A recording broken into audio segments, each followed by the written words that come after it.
Olá, tão queridíssimos e queridíssimas inscritos. Eu não sei se eu estou feliz, eu só estou triste, né? Porque hoje é o nosso último módulo, né? A primeira aula do nosso último módulo dos estudos em escrita criativa online. Mas eu acho que eu estou feliz, porque eu acho que construímos muita coisa boa juntas, né? A qualidade dos textos que foram enviados como exercício de desbloqueio, a gente sente a evolução, é tão bonito de ver a evolução, né, a partir do estudo, né? A gente lendo os textos teóricos, lendo os textos ficcionais e poéticos e provocando a escrita lá no exercício de desbloqueio. É muito, muito bonito de se ver, né? E eu agradeço toda essa participação, todo esse empenho, toda essa força, o carinho que vocês me deram. E hoje, como a gente tinha prometido, a gente vai estudar alguns italianos maravilhosos. E ainda vai pegar carona num conceito que a gente viu no módulo 7 com o André Gide, que é o conceito de mise en abîme. Gide, como vocês se recordam, ele faz um espelhamento entre dois livros de sua autoria, que é o Diário dos Moedeiros Falsos e o próprio Os Moedeiros Falsos, o único romance que ele escreveu. E ele vai utilizar esse conceito de mise en abîme, que é o conceito que ele toma emprestado lá da heráldica, lá dos escudos que não tocam as margens, um escudo dentro de outro, que na literatura é uma história dentro de outra. Ele vai tomar emprestado esse conceito para fazer essa relação entre o diário e o próprio Os Moedeiros Falsos. Dentro dos Moedeiros Falsos, também essa relação de abismo, né, essa colocação em abismo de um escritor purístico, que é Eduardo Lafcadio, escrevendo um livro que chama-se Os Moedeiros Falsos, que contém um diário. Então, tudo isso a gente investigou, né, no módulo passado, no módulo sobre os franceses, e vai aplicar também em um escritor que é o Ítalo Calvino. Ítalo Calvino, ele é italiano, mas nasceu em Cuba, em Santiago de Las Vegas, né? Mas ele só fez nascer e depois voltou para a Itália. E ele escreveu textos maravilhosos. Gente, nesse intervalo, vamos dizer assim, eu li alguns livros dos escritores italianos, né? E tem esse livro de Calvino que é fantástico, que não está na nossa bibliografia, porque isso foi preparado anteriormente, que é O Cavaleiro Inexistente, né? E a gente vai investigar 2 livros dele que são muito, muito bons. E hoje a gente vai abrir com esse livro que Ítalo Calvino ele nos presenteia, que é Por que Ler os Clássicos. É um livro de ensaios, são 14 ensaios que ele vai falar sobre os clássicos, né, abordar os clássicos e nos pergunta o que é um clássico, né, como saber o que é um clássico.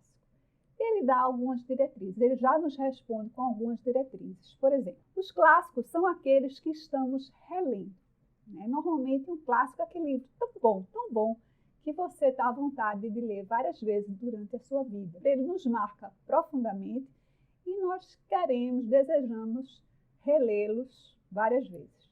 A releitura de um clássico é uma leitura de descoberta, porque um livro que você lê aos 20 anos é diferente do mesmo livro aos 30, aos 40, aos 50 e por aí vai, porque nós temos uma nova bagagem de leitura, uma nova bagagem de vida, né, de experiência de vida. Então, sempre é uma descoberta nova. E a primeira leitura de um clássico é, na realidade, uma releitura. Por quê? Porque, na realidade, a gente não chega despreparado para um clássico, né? Nós sempre temos alguma indicação, sempre temos alguém que já nos falou sobre aquele livro, então nós não chegamos inocentes, nós já chegamos com alguma bagagem para aquela primeira leitura. Então, na verdade, é uma releitura.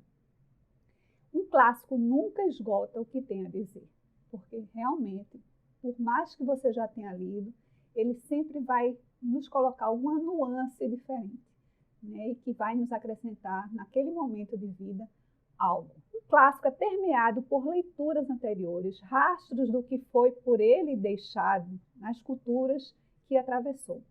Tomemos como exemplo o Divina Comédia, do Dante Alighieri, que atravessou séculos, gerações, e a cada geração, a cada século, ele aglutinou leituras, impressões das pessoas daquela época. E ele carrega consigo essas leituras, essas impressões, esses rastros, né, para sempre. E nos chega exatamente com essa bagagem, né, das leituras dos antepassados, das outras gerações. E os clássicos, por mais que tenham sido lidos, sempre nos revelam algo novo. É a mesma coisa que a gente falou no item 4 sobre um clássico nunca esgota o que tem a dizer. Ele sempre vai nos dizer algo novo, ele sempre vai nos trazer uma novidade, né? Ele sempre vai mexer conosco de alguma forma. E, por fim, um clássico para cada um de nós é aquele que nos define, seja por semelhança, seja por diferença, e que não podemos lhe ser indiferentes. Eu costumo dizer que existem certos livros que a gente pode classificar como antes daquele livro, depois daquele livro, tipo antes de Cristo, depois de Cristo, porque são marcantes, são altamente modificantes, né, transformadores, podem mudar o curso de uma vida. A leitura de um livro pode sim mudar a nossa caminhada, nosso novo caminho a partir dele. Então, eu gosto muito dessa importância do clássico, dessa importância de transformação que um clássico pode realizar em nossas vidas. E chega à nossa mente duas conexões que eu vou deixar para vocês pensarem até a próxima aula, que são duas conexões com o livro que a gente já investigou aqui, que é o mimesis, a representação da realidade na literatura ocidental. Esse livro é uma bíblia, certo? Ele foi escrito por Eric Auerbach, mas aí a gente vai só conversar isso na próxima aula. E aí, o outro livro é um livro também de Calvino, que é Se um Viajante numa Noite de Inverno, que a gente vai investigar na terceira aula. Então, comecem a pensar, por que eu fiz essas duas conexões? Por que eu estou lançando essa provocação de fazer uma relação entre por que ler os clássicos e mimesis, a representação da realidade na literatura ocidental do Eric Auerbach? Próxima semana a gente vai ver. Até lá!